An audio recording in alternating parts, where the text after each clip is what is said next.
श्री स्वामी समर्थ। स्वागत आहे तुम्हा सगळ्यांचं माझ्या YouTube चॅनलवरती।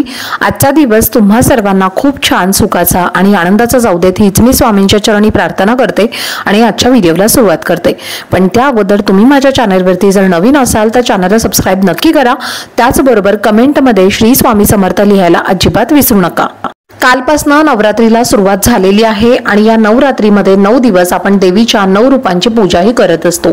बरेच जण या दिवशी 9 दिवसांचा उपवास करत असतात, काही जण उठता बसता हा उपवास करत असतात। पहिला दिवस आणि नवरात्रीचा शेवटचा दिवस असे 2 दिवस उपवास करत असतात आणि काही जण नवरात्रीचे 9 दिवस उपवास करत असतात। आजचा व्हिडिओ खूप महत्त्वाचा आहे। तुमच्यासाठी मी अतिशय महत्त्वाची माहिती शेअर करणार आहे, कारण तुम्ही जर हा नवरात्रीचा उपवास 9 दिवस करत असाल तर तुम्हाला उपवासामध्ये चुकूनही या 2 फळांचं सेवन हे करायचं नाहीये। जर तुम्ही या फळांचं सेवन केलं तर तुमचा उपवास जो आहे तर तो घडणार नाही आणि तुमचा उपवास जो आहे तर तो सुटल्यात जमा होईल आणि त्यामुळेच तुम्हाला या 2 फळांचं सेवन हे अजिबात करायचं नाहीये। त्यामुळे व्हिडिओ स्किप न करता शेवटपर्यंत नक्की पहा, जेणेकरून तुमच्यापर्यंत योग्य ती माहिती पोहोचेल। आता तुम्हाला मी जी 2 फळं सांगणार आहे तर ती 2 फळं तुम्हाला नवरात्रीमध्ये जे व्यक्ती नवरात्रीचे 9 दिवस उपवास करत असतात त्यांनी 9 दिवस या 2 फळांचं सेवन हे अजिबात करायचं नाहीये। पण ज्या व्यक्ती ज्या आहेत तर त्या उठता बसता म्हणजे पहिला दिवस आणि शेवटचा दिवस या 2 दिवशी उपवास करत असतात, त्यांनी पहिल्या आणि शेवटच्या 2 दिवशी तुम्हाला या 2 फळांचं सेवन करायचं नाहीये। तर यातलं पहिलं फळ म्हणजे लिंबू। तुम्हाला नवरात्रीच्या 9 दिवसांमध्ये लिंबूचं सेवन हे अजिबात करायचं नाहीये आणि लिंबू तुम्हाला पायचं देखील नाहीये। बऱ्याच वेळेला नवरात्रीमध्ये आपण साबुदाण्याची खिचडी बनवत असतो आणि त्यावरती लिंबू पिळत असतो आणि तो आपण खात असतो। त्याचबरोबर या नवरात्रीच्या 9 दिवसांमध्ये आपल्याला ऍसिडिटी होऊ नये त्यामुळे आपण लिंबू सरबत सुद्धा पित असतो। लिंबाने ऍसिडिटी होत नाही आणि साबुदाणा खाल्ल्यामुळे सुद्धा ऍसिडिटी होत असते आणि त्यामुळेच आपण या साबुदाण्याच्या खिचडीवरती लिंबू हे पिळत असतो आणि लिंबाचे सेवन करत असतो।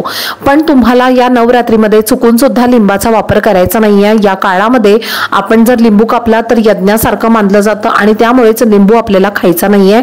त्याचप्रमाणे लिंबापासून बनवलेले पदार्थ सुद्धा आपल्याला या 9 दिवसांमध्ये अजिबात चुकून सुद्धा खायचं नाहीये। तर हा जो नियम आहे तर जे लोक उपवास करतात 9 दिवस तर त्यांनी हा आवर्जून पाळायचा आहे। पण जे उपवास करत नाही त्यांनी सुद्धा हा नियम पाळला तर अतिशय उत्तम, नाही पाळता आला तर काही हरकत नाही। पण जर या नवरात्रीच्या 9 दिवसांमध्ये लिंबाचं जर आपण सेवन केलं तर आपल्या घरामध्ये नकारात्मक ऊर्जा येते, निगेटिव्हिटी आपल्या घरामध्ये आगमन करत असते आणि म्हणूनच आपलं मन जे आहे तर ते अशांत असतं। तर आपल्या मनामध्ये वेगवेगळ्या प्रकारचे विचार येत असतात, निगेटिव्ह विचार येत असतात। त्यामुळेच आपल्याला या नवरात्रीच्या 9 दिवसांमध्ये लिंबाचं सेवन हे आवर्जून टाळायचं आहे। आता यानंतर दुसरं फळ म्हणजे नारळ। नवरात्रीमध्ये तुम्हाला म्हणजे बऱ्याच ज्या महिला असतात तर या नवरात्रीमध्ये म्हणजे 9 दिवसांमध्ये नारळ हा फोडायचा नसतो। नारळाचे जे पदार्थ असतात म्हणजे जसं की बर्फी झाली, खोबऱ्याची वडी झाली, जे आपण बनवत असतो तर ते सुद्धा आपल्याला या 9 दिवसांमध्ये आवर्जून टाळायचं आहे। नारळाचं सेवन किंवा नारळापासून जे काही पदार्थ आपण बनवत असतो तर त्याचं सेवन सुद्धा आपल्याला या 9 दिवसांमध्ये अजिबात करायचं नाहीये। त्यानंतर स्त्रियांनी नारळ हा फोडायचा नसतो। त्याचबरोबर पुरुषांनी नारळ फोडला तर तुम्ही नारळ सेवन करू शकता, पण त्या नारळामध्ये पाणी असायला हवं। नारळ नवरात्रीच्या 9 दिवसांमध्ये सेवन केलं जातं। ज्या नारळामध्ये पाणी निघत नाही हे नारळ नवरात्रीच्या 9 दिवसांमध्ये खाल्ले जात नाहीत। पण पुरुष नारळ फोडू शकतात। उपवास करणाऱ्या महिला किंवा इतर व्यक्ती ज्या आहेत तर ते हा नारळ खाऊ शकतात, पण त्यामध्ये पाणी हे असायला हवं। पाणी असलेला नारळ जर तुम्ही सेवन केला किंवा त्यापासून जर तुम्ही पदार्थ बनवले तर ते तुम्ही खाऊ शकता। पण हा नारळ जो आहे तर तो तुम्ही स्वतः स्त्रियांनी फोडायचा नाहीये, तो पुरुषांनीच फोडायला हवा। यानंतर तिसरं फळ जे आहे तर ते सुद्धा खूप महत्त्वाचं आहे, ते म्हणजे नासपती। तर बघा, नासपती हे जे फळ आहे तर ते सुद्धा आपल्याला नवरात्रीच्या 9 दिवसांमध्ये चुकून खायचं नाहीये।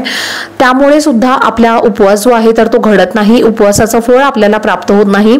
आपण हे जर फळ या नवरात्रीच्या 9 दिवसांमध्ये ग्रहण केलं किंवा त्याचं सेवन केलं तर आपल्या घरामध्ये गरिबी आणि दारिद्र्य हे आल्याशिवाय राहणार नाही। तुम्ही जी केलेली सेवा आहे तर ती देवांपर्यंत पोहोचणार नाही आणि त्यामुळेच तुमच्या आयुष्यामध्ये फक्त अडचणी येत राहतील आणि त्यामुळे तुम्ही लक्षात ठेवून या फळांचं तुमच्या घरामध्ये सेवन हे अजिबात करायचं नाहीये। तसेच या नवरात्रीच्या 9 दिवसांमध्ये माता दुर्गाला लवंग अर्पण आपण करणार आहोत आणि ज्यावेळी आपण हे लवंग अर्पण करणार आहोत तर ती सुद्धा तुम्हाला अखंड वापरायची आहे। तुटलेल्या लवंगा, तुटलेल्या वेलची, खराब असलेल्या वेलची, लवंगा तुम्हाला अजिबात पूजेमध्ये वापरायच्या नाहीयेत। तर असे हे जे उपाय जर तुम्ही तुमच्या घरामध्ये केले तर तुम्हाला त्याचं नक्कीच फळ हे नवरात्रीचं प्राप्त होईल।